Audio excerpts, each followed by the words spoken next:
क्या हुआ जी, कोई काम मिला या नहीं? घर में खाने के लिए कोई भी अनाज नहीं है और कुछ बचा भी नहीं है। किसी तरह खाने का जुगाड़ करना पड़ेगा। कोई काम मिला या नहीं? नहीं चंपा, आज तो कोई काम नहीं मिला। सारे गांव वाले का कहना है कि अगले महीने से फसल की कटाई शुरू होगी, तभी कोई काम मिल पाएगी। मैं तो यह सोच के परेशान हूँ कि अगर इस महीने काम नहीं चला तो हम लोग क्या खाएंगे। चिंता मत करो जी, भगवान कोई न कोई हल जरूर निकाल ले। पापा, जो इस बार हमारे बगल के गांव में मेला लगेगा तो उसमें आप खिलौने दिलाओगे ना? क्योंकि आपने पिछली बार बोला था कि अगले साल खिलौने दिलाऊंगा। अरे हाँ बेटा, इस साल तुम्हें जरूर मैं खिलौने दिलाऊंगा। चलिए जल्दी से खाना खा लेते हैं, खाना ठंडा हो जाएगा। रामू और उसकी बेटी खाना खाने लगते हैं, तभी दरवाजे पे एक बाबा की दस्तखत होती है। बाबा की आवाज सुनकर रामू और उसकी पत्नी बाहर बाबा को देखने चले आते हैं। अरे बेटा, बहुत दिनों से भूखा हूँ, कुछ खाने को दे दो। अरे बाबा, हमारे पास तो खाने के लिए कुछ भी नहीं बचा है, हम आपको खाने के लिए कहाँ से देंगे? रुकिए बाबा, अभी मेरे हिस्से का खाना बचा हुआ है, मैं अभी लेकर आती हूँ। अरे कोमल, तुम अपनी खाना अगर बाबा को दे दोगी तो तुम कहाँ से खाओगी? इसकी चिंता आप नहीं कीजिए जी, मैं किसी तरह खा लूंगी। उसके बाद कोमल अपने हिस्से का खाना बाबा को दे देती है और बाबा उस खाने को खाने लगते हैं।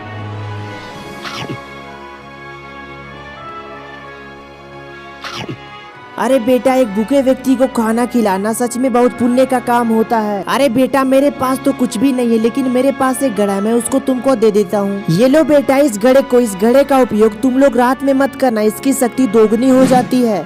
घड़ा देकर बाबा वहाँ से चला जाता है। उस घड़ा को देखकर रामू कहता है, अरे कोमल, इस घड़े में ऐसा क्या है जो बाबा हमें देने के लिए चुना है? शायद हम लोग बहुत अच्छे काम किए होंगे, चलिए हम लोग अंदर चलते हैं। अरे कोमल, तुम अपना खाना तो बाबा को दे दिया, अब तुम कहाँ से खाओगी? काश हमारे पास भी बहुत सारे चावल की बोरियां होती। और रामू जैसे ही ऐसा बोलता है, घड़े में चमक होती है और उसके सामने एक चावल की बोरिया आ जाती है। और रामू तभी बोलता है, देखा कोमल, जैसे मैंने चावल का नाम लिया तो एक चावल की बोरिया आ गई, तो सच में एक जादुई घड़ा है। बाबा ने तो सच में हमें एक चमत्कारी घड़ा दे दिया। चलो इसमें कुछ मंगाते हैं। अरे वह या तो अच्छी बात है, तो हम कुछ भी खाने के लिए मंगा सकते हैं। इससे कुछ खाने के लिए कहिए, मैं तो बहुत दिन से पूरी सब्जी भी नहीं खाई हूँ। और यह सब कहने के बाद रामू फिर से उस घड़े को देखता है और इस घड़े को देखकर बोलता है, ठीक है कोमल, रुको, मैं अभी इस जादुई घड़े से तुम्हारे लिए पूरी सब्जी मंगाता हूँ। जादुई घड़ा, कोमल के लिए पूरी सब्जी मंगाओ। और रामू जैसे ही बोलता है, उस घड़े में चमक होती है और उसके बाद उसके सामने पूरी सब्जी आ जाती है। और उस पूरी सब्जी को देखकर दोनों बहुत ही खुश हो जाते हैं। और कोमल उस पूरी सब्जी को देखकर बोलती है, अरे वाह, कितने दिनों के बाद पूरी सब्जी मिला है,